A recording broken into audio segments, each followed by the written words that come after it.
Hey guys, welcome to the 25 Books channel, and today we are going to be reading Grandpa's Great Escape. I'm not going to introduce all the characters, I'm just going to start from the prologue, guys, because I've tried to record this video many times and it didn't work. So could you guys please do me a favour and subscribe to this channel, because we've only got 3 subscribers. So could you guys please go ahead and like and subscribe. If you want, you can also share this video and my channel with other members of your family or any people you know. So let's get straight into it. One day, Grandpa began to forget things. It was little things at first.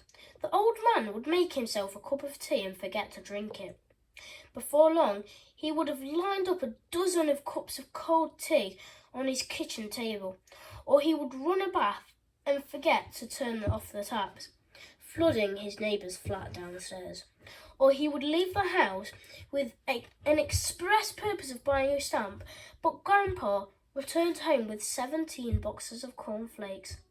Grandpa didn't even like cornflakes. Over time, Grandpa started to forget bigger things. What year it was, whether his long dead wife was alive or not. One day he even stopped recognising his own son. Most startling of all, that Grandpa completely forgot he was an aged prisoner. The old man had told his little grandson Jack stories of his adventures in the Royal Air Force all those years ago in World War II. Now, these stories became more and more real to him. So there is a grandpa in this story, and he's got a grandson called Jack. Just letting you know, we're still on the prologue, we're not on part 1 yet. In fact, instead of just telling these stories, he began living them out.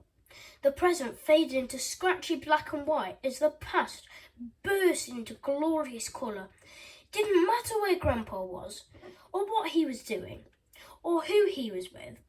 In his mind, he was dashing a young pilot behind the controls of his Spitfire fighter plane. All the people in Grandpa's life found this very difficult to understand, except one person, his grandson, Jack. Like all children, the boy loved to play, and it seemed to him that his grandpa was playing too. Jack realised all you had to do was play too. So guys, we are now on part 1, Reach for the Sky. Part 1, Spamela Custom. Jack was a child who was the happiest alone in his bedroom, a naturally shy boy. He didn't have many friends. Instead of spending his days playing football in the park with all the other kids from school, he would stay inside assembling his prized collection of model aeroplanes. His favourite were from World War II, the Lancaster bomber, the Hurricane, and of course his grandfather's old plane, the now legendary Spitfire. On the Nazi side, he had models of Dornier bomber, the Junkers, and the Spitfire's deadly nemesis, the Messerschmitt. With great care, Jack would paint his model planes, then fix them to the ceiling with fishing wire. Suspended in the air, they looked like they were in the middle of a dramatic dogfight. At night, he would stare up to them at the front of his bunk bed and drift off to sleep, dreaming he was a Royal Air Force pilot. Just like his grandfather once was. The boy kept a picture of his grandfather by his bed. He was a young man in the old black and white photograph. It was taken sometime in 1940. At the height of the Battle of Britain, Grandpa was standing proudly in his Royal Air Force uniform. In his dreams, Jack would go up, up and away, just like his grandfather had. The boy would have given everything he had, all of his past and all of his future, for one moment behind the controls of Grandfather's legendary Spitfire. In his dreams, he would be a hero. In his life, he felt like zero. The problem was that each day was exactly the same. He would go to school each morning, do his homework every afternoon, and eat his dinner in front of the television every night. If only he wasn't so shy. If only he had a lot of friends. If only he could break free from his boring life. The highlight of Jack's week was Sunday. That's when his parents would leave him with his grandfather.